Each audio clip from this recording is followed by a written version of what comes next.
আসসালামু আলাইকুম, আশা করি তোমরা সবাই ভালো আছো। ম্যানেজমেন্ট অ্যাকাউন্টিংয়ের আমরা নতুন একটা টপিকস পড়বো আজকে।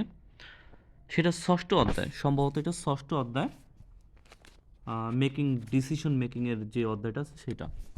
আচ্ছা, আমরা একটু দেখি। বলছে a company has a capacity of producing 1 lakh unit তোমার উৎপাদন করবে একটা মাসে। The sales department report that the following schedule of sales possible. আমাদের এখানে বলা আহ, এই অঙ্ক এই ম্যাথের মধ্যে বলা আছে একটা কোম্পানি 1 লক্ষ পণ্য উৎপাদন করবে, ঠিক আছে। এখন একবারে পণ্য আনবে না তোমার অল্প অল্প করে আনবে? মানে একবারে আনলে আমরা বুঝি খরচ কম, একবারে আনলে খরচ কম, আমরা এরকম একটা ধারণা রাখি। আসলে কি একবারে আনলে কি খরচ কম হবে? অনেক ঝামেলা আছে। আচ্ছা, আবার যদি একটা একটা করে অল্প অল্প করে যদি পণ্য কিনে আনি, তাতেও খরচ বেশি।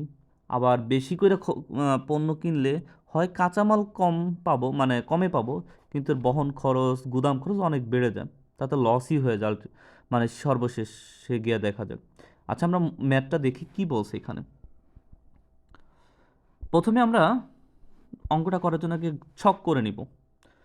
আচ্ছা, ভলিউম অফ প্রোডাকশন আগে এগুলো আমরা বসা নিব, 60, 70, 80, 90, 100 বসাইছি।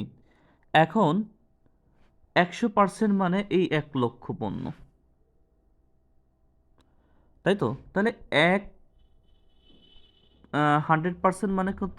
1 লক্ষ পণ্য। তাহলে এরকম বের করব, 1 লক্ষ নিচে 100। এখন আমরা কত পার্সেন্ট? 90% বের করব। তাহলে আমরা কি করব? 1 লক্ষ, এখানে 90 দিব, আর এখানে 100 দিব।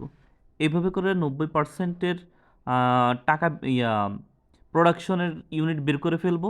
আর যখন 80 বের করবো তখন এইখানে 80 দিব, এইখানে আবার 80 দিব।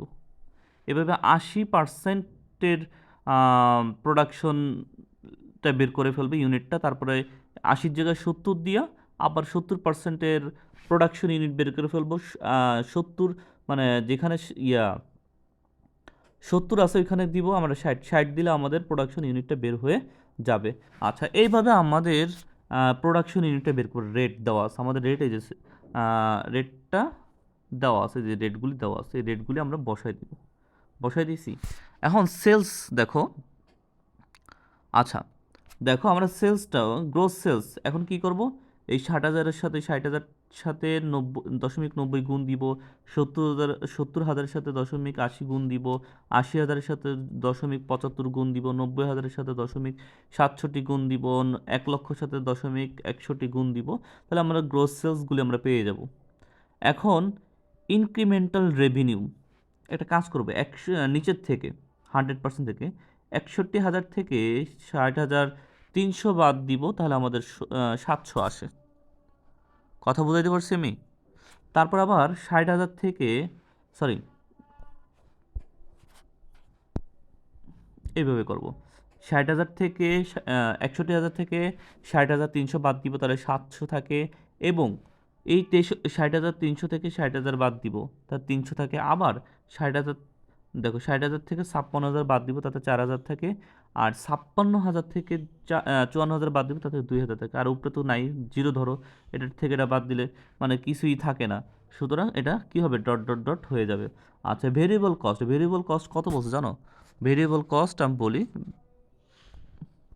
ভেরিয়েবল কস্ট আমাদের 0.15 বলছে, অর্থাৎ 60,000-এর সাথে 15 গুণ দিব, 9,000 আসবে। 70,000-এর সাথে 15 গুণ দিব, 10.15, 10,500, 10,500 আসবে। 80,000-এর সাথে গুণ দিব 0.15, তা 12,000 আসবে। 90,000-এর সাথে গুণ দিব 0.15, 13,500 আসবে। 1 লক্ষর সাথে 0.15 গুণ দিব, 15,000 চলে আসবে। এইভাবে ভেরিয়েবল কস্ট আমরা কি বের করে ফেলবো। আর ফিক্সড কস্ট তো দেওয়াই আছে। ফিক্সড কস্ট বলা আছে কত?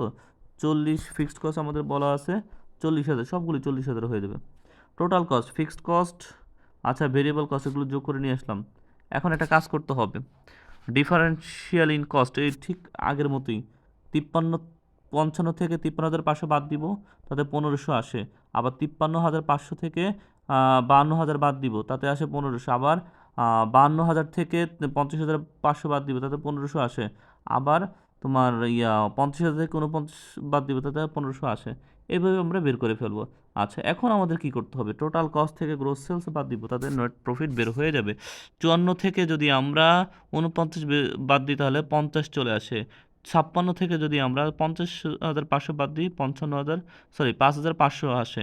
60,000 থেকে এভাবে করলে আমরা এভাবে আস্তে আস্তে কি বের করে ফেলতে পারবো আমাদের কি এই নিট প্রফিট। আচ্ছা, দেখো তো আমাদের যে কমেন্ট বলছে 80% activity level is maximum profit. 80% production যদি আমরা করি তাহলে আমাদের লাভ হবে। অর্থাৎ যদি আমরা 80% পণ্য যদি আমরা আনি এবং সেটা যদি উৎপাদন করে বিক্রি করি তাহলে আমাদের লাভ হবে, তাছাড়া হবে না। আমরা যদি বেশি পণ্য আনি, বেশি উৎপাদন করলে যে আমাদের লাভ হবে এমন কোনো কথা না। আশা করি বুঝতে পারবা।